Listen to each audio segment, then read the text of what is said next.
As always, don't forget to check the video description down below. Just partnered with a school. If you know how your broken car works, you can figure it out. Also, we got best price on parts and tools in the video description, and new repair manuals. Gives you diagnosis, labor times, and all that sorts of repair information that you need to know about fixing your car for your specific car at an affordable price. Check it out. Now today we got a starter we're going to replace on this Nissan Altima.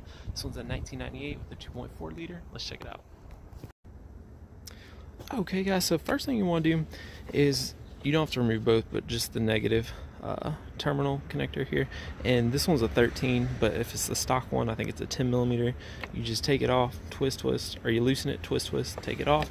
And then I'm gonna show you how to do this without removing the airbox and the cross member. I saw some videos where they were like, yeah, you gotta do all this, and dude had an intake manifold removed. I think it was for something else, but anyways, I'm gonna try and save you a bunch of time. So you got that done. Now I've got my ratchet set up already. It's gonna be really hard for me to actually show you that bolt. That's why I set it up like this, so you can see. Let's see if we can get deep down and I can show you more. But it's all the way back there, but it's a 14.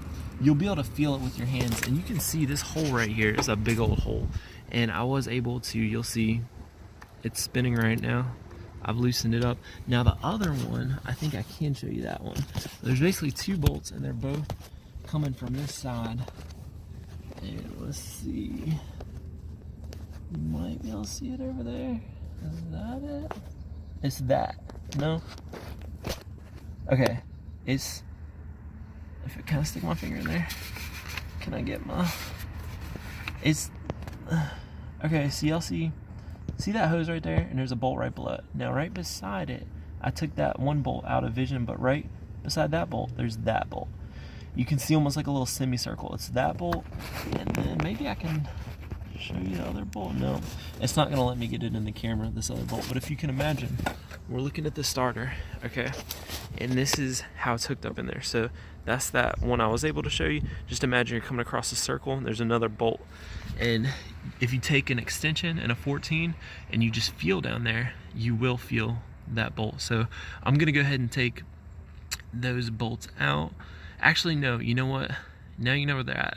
We're gonna come back and do that. Now I'm gonna show you the electrical connectors, because you're gonna probably want to go ahead and hit them first. And so I got the vehicle raised to make sure you use the jack stand. I always joke around about not using a jack stand, but when I get under the car, you're gonna want to make sure that it's actually sitting. Mine's sitting on a jack stand. That's not a good place to just leave it, because I don't think it's a really strong body part.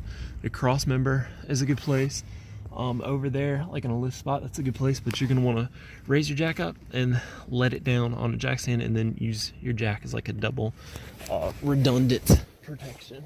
It's very important. Now we're gonna get up under here, and now we're looking at our starter and the connections. Okay, so I'm gonna reach my hand up in here. Spiders. It's okay. All right, you can see. Boom. This one's just a squeeze and pull, and then on the other side it's probably gonna be like a 12 or a 13. Let's see if I can get it to focus in there. Focus camera. Yep. So there is, I'm not gonna be able to reach my, well, maybe I can. Maybe I can reach up over here. I don't know if you can see. Boom. But okay. Yeah. Hey. So you can take this rubber off. Sorry, it's not focused. But there we go. And you need to take that nut off. Oh look, his was loose. Check that out. That was probably part of the problem too. But you take that nut off, and then once you have both your wires off, then we're gonna take those two bolts off, which are up there, and this guy will just slide out probably this way. You're probably gonna be coming back from here, and you don't have to take this cross member off. You don't have to take that airbox off. It's not that bad of a job. It's just you have to get up under here. So I guess I will, maybe I'll hook up my head cam. We'll see.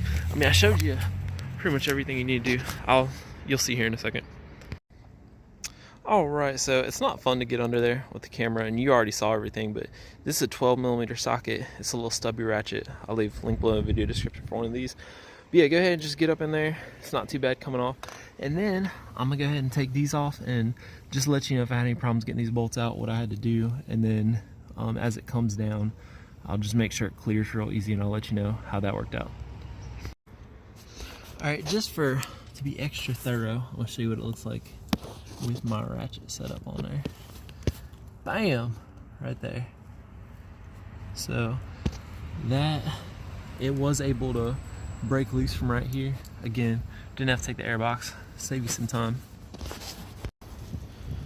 Okay, so I loosened my 2 bolts, and one other little detail is you could just leave the bolts sitting up in there. You don't actually have to take them out. But now we're gonna come down here, and I figured I'd just show you what it looks like pulling it out. And I grabbed it. I was like, they probably want to see this thing. So, I mean, you can see it sitting right there, but I mean, all the way, I'm gonna push it back up a little bit so you kind of get an idea what you're working with. So you're gonna be all the way up here. You can kind of see how I'm laying. You're gonna start to take it out, and there's a lot of room up there. It's not like some of these crazy ones where you have no room. And then we're just gonna come right out through the bottom. That'll make a beautiful thumbnail right there with the new starter. So, but that's it, guys. It's not too bad of a job. You saw all the connections, all the stuff comes out pretty easy.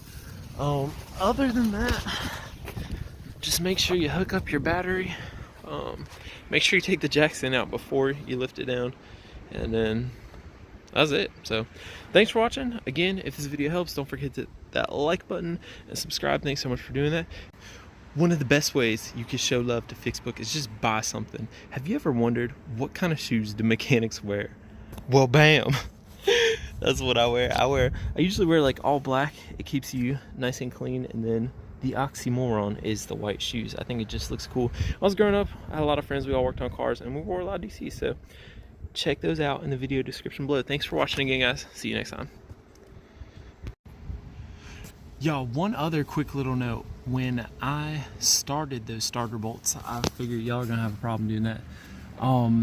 What I did is I set my ratchet and stuff up with my customer. I actually had my electric one set up so he could just bump it.